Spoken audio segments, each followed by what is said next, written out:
1 октября мигрантов, которые так и остались в статусе нелегальных, могут депортировать из России. Мораторий на выдворение иностранных граждан истекает 30 сентября. Причем это уже с учетом продления. Изначально указ, подписанный президентом еще в начале пандемии, действовал до 15 июня. Те наши призывы на протяжении 1,5 лет, которые мы посылали и крупному бизнесу в том числе, все-таки урегулировать правовой статус тех иностранцев, которых был. Но что греха таить, все равно мы видели дисбаланс тех разрешительных документов, которые мы оформили на привлечение иностранной рабочей силы, и на те уведомления, которые мы получали. Вот за эти 1,5 года ситуация, я вам честно могу сказать, улучшилась.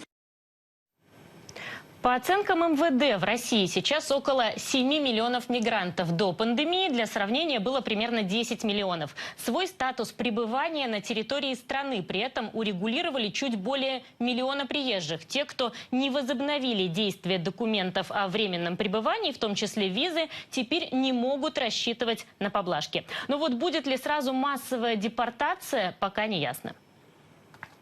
Основная масса мигрантов, даже те, которые нелегально, все равно работают в реальном секторе экономики. Вот, сказать, что у нас сейчас поймают и выдворят там, не знаю, несколько сотен тысяч человек, но я так не думаю. Вот, опять же, есть теневой сектор объективно, то есть там тоже люди работают, будут продолжать работать.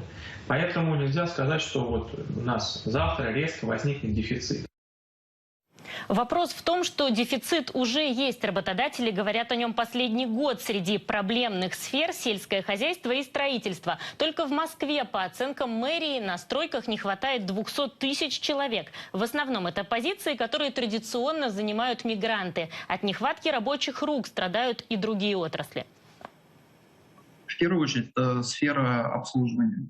То есть это ресторанный бизнес, такси, курьеры. Это самые крупные городские агломерации. Это по-прежнему Москва, Санкт-Петербург, города, в которых очень развита сфера обслуживания.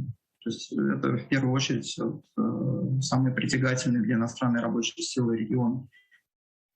Не хватает примерно 20-30% сотрудников, говорят в Федерации рестораторов и ательеров. Речь о позициях горничных, работниках ресепшн и кухни. С января по сентябрь спрос на персонал по сравнению с прошлым годом вырос вдвое в ресторанно-гостиничном бизнесе. Число вакансий в ритейле увеличилось в 1,5 раза.